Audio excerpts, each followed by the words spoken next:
Hey guys, thanks for watching. Please make sure to subscribe to our YouTube channel and all our social media platforms at Fino Boxing. You can follow my personal social media at Adriana_sports. Enjoy.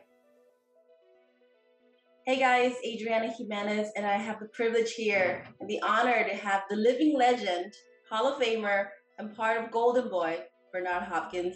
B-Hop, thank you so much for joining me this morning. Thank you for having me. Yeah, thank you for having me. I'm doing great. Here in Philadelphia, got some youth community stuff later on today, but everything is okay. Social distance, taking our time, and just moving forward. That's all.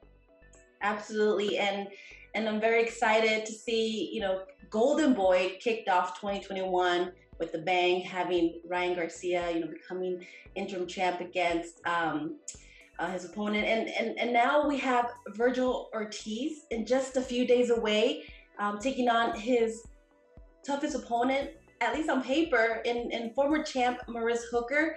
How excited are you for this matchup to happen already?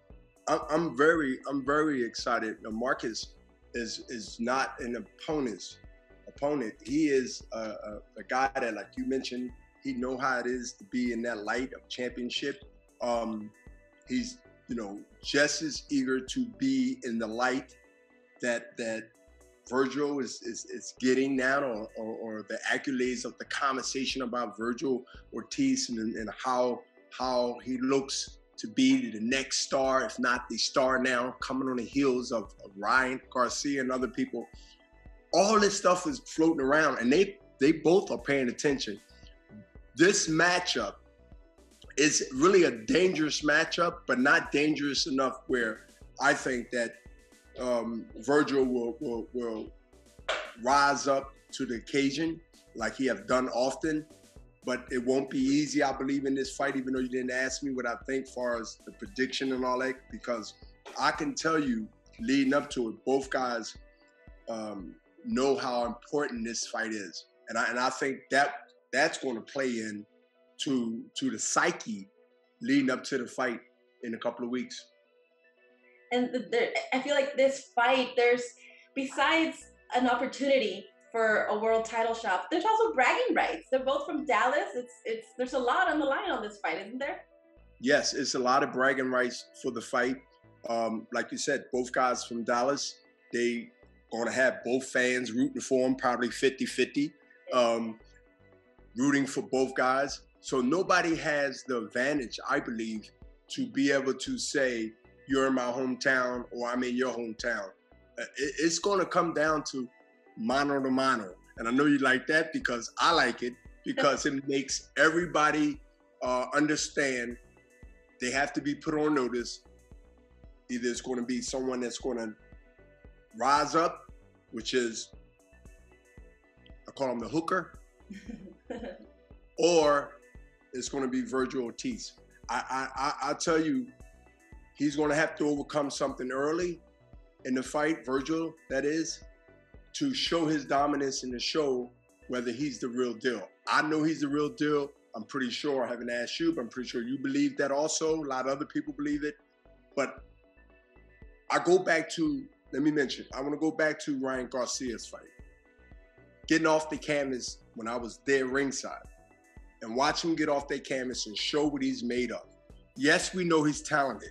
Yes, we know that sky's the limit. Vergil's in the same position. Think about it. He's in the same position to be able to show he's not just a Mexican fighter that's built up by a Mexican promoter. That we talking this way, or everyone else talking this way because of what? Because we supposed to, right? But it makes us feel great where he makes us look like we're geniuses, or we know what we're actually talking about. And I really believe, watching Vergil Ortiz, watching his poise, watching his professionalism at that age, he's young, 20? I mean, I ain't gonna tell you how much off balance I was at 2021, let alone I'm looking at these guys and seeing the poise and seeing he don't get hyped up. He don't, he thank everybody. He go right back into the gym. And I'm like, yo, I'm like, yo, he's serious. Like, it's a difference between, oh, he's dedicated. He's serious about what he wants to be and what he wants to do. And that's what I hear from him. But it won't be given to him. Right. Nothing is given. I believe everything is earned. And he's going to have to earn it. He's going to have to earn it this fight, next fight, and the fight coming in the future. But this one is important. He must make an example that he's the real deal to move up in that stardom conversation. And currently at 16-0 with 16 knockouts, how can you put into words how good he can be? Well, to me, I would like to see him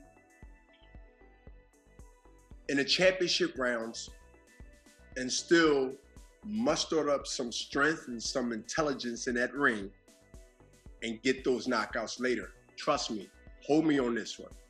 If he continue to fight, he's going to get those moments. He might not want them, but he's going to get those moments where the guy ain't going to go out as quick as the last 3 or 4 guys you fought. That's when I can see championship rounds from a championship or a future Hall of Famer or a future superstar in boxing. He has to be poised and also be ready and be a tiger that he is, and has he always fought, to my knowledge, when I started really paying attention. Because of his knockouts, he has strong power, doesn't look like a strong, muscular guy, really thin, but strong. He has the goods. He has everything that it needs to be a top superstar fighter before this year is out. It's a whole fresh new year, but this is the stamp of approval this year. Think about COVID. Yeah. Think about 2019 or 2020, excuse me. Think about 2020 that's sort of been in exile, most fighters. The momentum now is to pick back up. He can't think about 2020. He has to think about now. Mm-hmm. And you got to look at one thing too that I want to mention real quick. A lot of fighters, not just Golden Boy, are anxious right now. Hell, you're anxious. I'm anxious to get out the house every now and then. Think about it. You was anxious to get on a plane to go somewhere for the first time, right? Yes. Imagine you're a fighter, right? Female fighter, male fighter, it doesn't matter. And you've been active, right? 2018, 2019, you've been in the groove. Bam. There are going to be a lot of upsets. I'm talking about in boxing. There are going to be a lot of people that should win, somehow don't win. Yeah. Because of that year, mentally and physically. Everybody haven't been in the gym. Now they rushing to get in the gym, losing 30 pounds, 25 pounds, and their head ain't right. This is a mental and physical game, not a physical, mental game. That's going to be a lot of people excuses. I'm telling you now, because I want to be the first one to let you know to be aware of it in 2021, that the pandemic is going to take a lot of blame for a lot of people hiccups. I imagine so. But Virgil Ortiz wouldn't be that person. And if he thought about it, he's going to see this interview and he's going to snap out of it, because this is an opportunity for everyone. Even the fighter that thinks somehow he's an opponent can become now the headliner, or he could become now the person that people are watching. Not necessarily the superstar, but the person that people are watching. And that's where you get a chance for opportunity. That's how I think. I'm still thinking like a fighter sometimes. When it need to be, I'm gonna think like that. Yeah, I think it makes total sense, and I can't wait to see this fight between Virgil Ortiz and Maurice Hooker. I'll be there, so I'll be there. Yes. And